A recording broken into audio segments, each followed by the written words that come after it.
Hi all, welcome to my cooking channel. ഇന്നത്തെ വീഡിയോയിൽ potato egg omelette എങ്ങനെ ഉണ്ടാക്കാമെന്ന് നമുക്ക് നോക്കാം.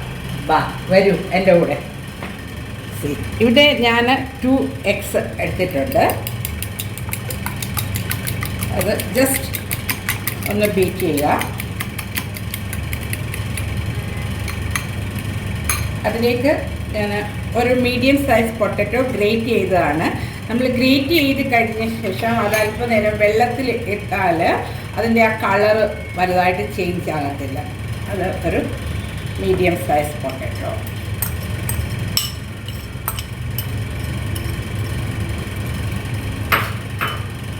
ഒരു സ്മോൾ ടൊമാറ്റോ ചോപ്പ് ചെയ്തത്.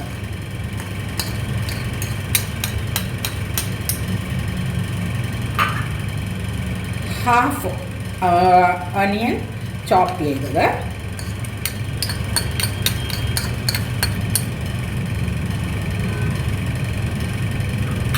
ഒരു ചെറിയ ഗ്രീൻ ചില്ലി പച്ചമുളക്, 1/4 teaspoon chilli flakes, 1 teaspoon pepper powder. ഇത് ഒരു 1/4 ടീസ്പൂൺ സോൾട്ട്. അത് നിങ്ങൾ ടേസ്റ്റ് ചെയ്ത് നോക്കുക. ഉപ്പ് വേണമെന്നുണ്ടെങ്കിൽ മോർ ആഡ് ചെയ്യുക, കുറച്ചാണെങ്കിൽ ലെസ് ആഡ് ചെയ്യുക. ഓക്കെ. പിന്നെ ഒരു 1 ടേബിൾ സ്പൂണ് ഇത് മല്ലിയില, കൊറിയാൻഡർ ലീവ്സ്.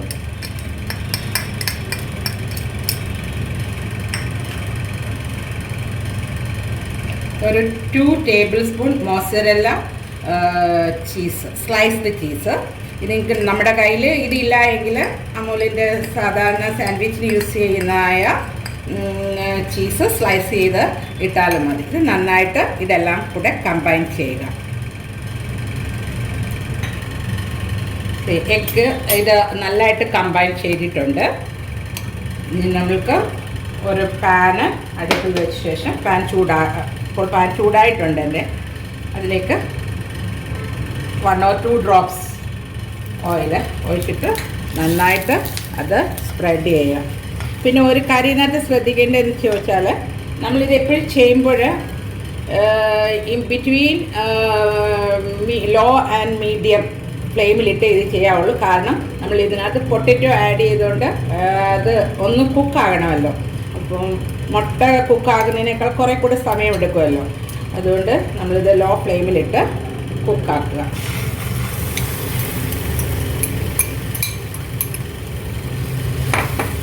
ഒന്ന് ഈവനായിട്ട് സ്പ്രെഡ് ചെയ്യുക.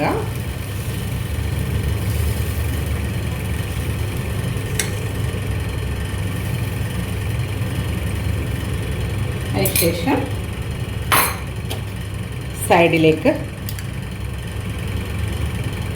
ഓയിൽ, അത് നമ്മൾക്ക് ഇഷ്ടമുള്ള ഓയിൽ എന്താണെന്ന് വെച്ചാൽ യൂസ് ചെയ്യാം.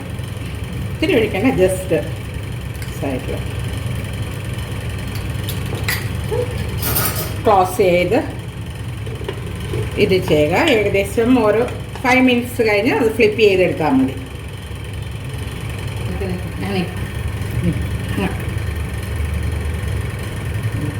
ഇതിപ്പോൾ ഓൾമോസ്റ്റ് 5 മിനിറ്റ്സ് ആയി. പതുക്കെ നമുക്ക് ഇത് ഫ്ലിപ്പ് ചെയ്യാം. ഫ്ലിപ്പ് ചെയ്ത് ഒരു 1 to 2 മിനിറ്റ്സ്, അതിൽ കൂടുതൽ അത് കുക്കാകേണ്ട ആവശ്യമില്ല. ഓൾറെഡി നമ്മൾ മൂടി വെച്ച് കുക്ക് ചെയ്ത് പൊട്ടറ്റോ കുക്കായിട്ടുണ്ട്. പൊട്ടറ്റോ എഗ് ഓംലെറ്റ് റെഡി ആയിട്ടുണ്ട്. ഇത് ഞാനിവിടെ കുൽച്ച ബ്രെഡാണ് എടുത്തിരിക്കുന്നത്. അത് സാൻഡ്വിച്ച് പോലെ ആക്കി നമുക്ക് കഴിക്കാം. പിന്നെ ഇത് ഈ ബ്രെഡ് ഇല്ല എങ്കിൽ വിഷമിക്കേണ്ട, നോർമൽ നമ്മൾ യൂസ് ചെയ്യുന്ന ബ്രെഡ് വെച്ച് ഉപയോഗിക്കാം. അതൊന്നുമില്ല എങ്കിൽ നമുക്ക് ഇത് കഴിച്ചാലും നമ്മളുടെ വയറ് ഫില്ലാകും. അപ്പോൾ തീർച്ചയായിട്ടും നിങ്ങളിത് ട്രൈ ചെയ്യണം. എന്നിട്ട് ഇത് കഴിച്ച ശേഷം എൻ്റെ ഒപ്പീനിയൻ എന്നെ അറിയിക്കണം. ഈ വീഡിയോ കണ്ടതിന് താങ്ക് യു സോ മച്ച്. ഞാൻ കുൽച്ച ബ്രെഡിനകത്ത് ഇങ്ങനെ വെച്ചു സാൻഡ്വിച്ച് ആക്കി എടുത്തു. ഇതിനകത്ത് നമുക്ക് വേണമെന്നുണ്ടെങ്കിൽ ലെറ്റ്യൂസ് ചേർക്കാം, ടൊമാറ്റോ, കുക്കുംബർ, അത് നമ്മളുടെ ചോയ്സാണ്. ഞാൻ വളരെ സിമ്പിളായിട്ട് എളുപ്പത്തിൽ നമുക്ക് ഒരു ബ്രേക്ക്ഫാസ്റ്റ് വേണമെന്നുണ്ടെങ്കിൽ ഈവൻ ബ്രേക്ക്ഫാസ്റ്റോ ഡിന്നറോ എന്തുമായിട്ടും നമുക്കിത് ഉപയോഗിക്കാം. എസ്പെഷ്യലി ജോലിക്കാർക്കൊക്കെ ഇത് വളരെ എളുപ്പമായിട്ട് ചെയ്യാവുന്ന ഒരു കാര്യമാണ്.